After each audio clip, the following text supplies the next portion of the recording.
ഹൈദർമരക്കാരെ തൂക്കാൻ വേണ്ടി തമിഴ്നാട്ടിൽ നിന്നും വന്ന രാമയ്യൻ എന്ന അരച്ച ആക്സിഡന്റിൽ പെട്ട് മരിച്ചു. ഹൈദരെ കൊല്ലാൻ പറ്റില്ലെന്ന് പറഞ്ഞ് എഴുതി തന്നിട്ട് പൊയ്ക്കോ. നീ കെട്ടി തൂക്കിയാലും ഞാൻ ചാവില്ല. ജയിലിന്റെ ഒരു വാതിലും ഹൈദരുടെ മുമ്പിൽ തുറക്കാതിരുന്നിട്ടില്ല. മറ്റേതെങ്കിലും സ്റ്റേറ്റിൽ നിന്ന് ഒരു എക്സിക്യൂഷണറെ ഇനി ഏത് സ്റ്റേറ്റിൽ നിന്ന്? അവനെതിരായ ഒരു ചെറുവിരൽ അനക്കാൻ പോലും നമ്മുടെ ഡിപ്പാർട്ട്മെന്റ് കഴിയില്ല. അല്ലെങ്കിൽ ഒരു കാര്യം ചെയ്യും, എല്ലാം തികഞ്ഞ ഒരു അക്ഷയപാത്രമാണല്ലോ തന്റെ സുഹൃത്ത് നരസിംഹ മന്നാടിയാർ. പറ, ആരാച്ചാരെ എവിടെന്നെങ്കിലും ഉണ്ടായിക്കൊണ്ടുവരാൻ.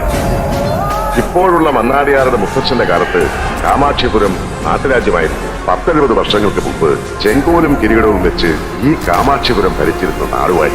മുത്തച്ഛന്റെ പുനർജന്മമാണ് ഇപ്പോഴത്തെ നരസിംഹ മന്നാടിയാറെന്ന് ഈ കാമാക്ഷിപുരത്തെ ജനങ്ങൾ വിശ്വസിക്കുന്നു.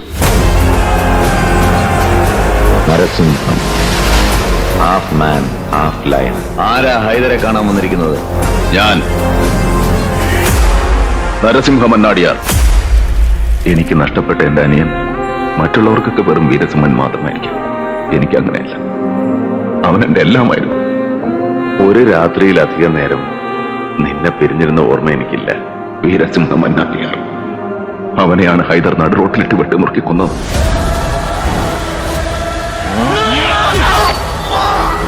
മറന്നും പുറത്തുമൊക്കെ ജീവിക്കാൻ ഞാൻ ബ്രാഹ്മണനോ ശൂദ്രനോ വൈശ്യനോ ഒന്നും അല്ല.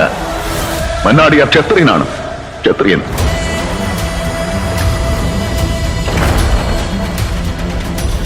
ഭദ്ര, വണ്ടി ഇറക്ക. ഗംഗയിൽ നിമഞ്ജനം ചെയ്യേണ്ടിരുന്ന ചിതാഭസ്മത്തിന്റെ പരിശുദ്ധി നിനക്കറിയില്ല. കാശിയിൽ ഒഴുകേണ്ട ഈ ഭസ്മം തൽക്കാലം ഡ്രെയിനേജിൽ ഒഴുകട്ടെ.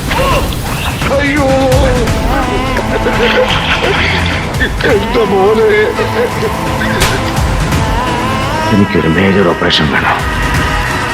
എന്റെ കാല് മുറിച്ചു കളയണം. ഈ ജന്മത്ത് ഹൈദരെ തൂക്കിക്കൊല്ലാൻ നിങ്ങൾക്കാവില്ല. അവൻ ഇനിയും രക്ഷപ്പെടും. ഈ റാസ്കലിനെ ആരാ പോലീസിന്റെ പണി ഏൽപ്പിച്ചത്? നിന്റെ തന്ത. 5 വോട്ടിന്റെ ബലത്തിൽ MLA ആയവൻ ആജ്ഞാപിക്കണ്ട.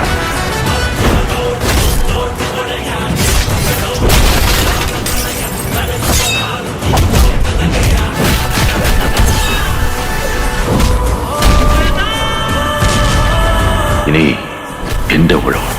നീ എണ്ണി തുടങ്ങിക്കോ. മന്നാടിയാർക്ക് സമം മന്നാടിയാർ തന്നെ. നിന്നെ തൂക്കാൻ ഇവിടുത്തെ നിയമത്തിന് ഭയമായിരുന്നു. മരിക്കാൻ നിനക്കും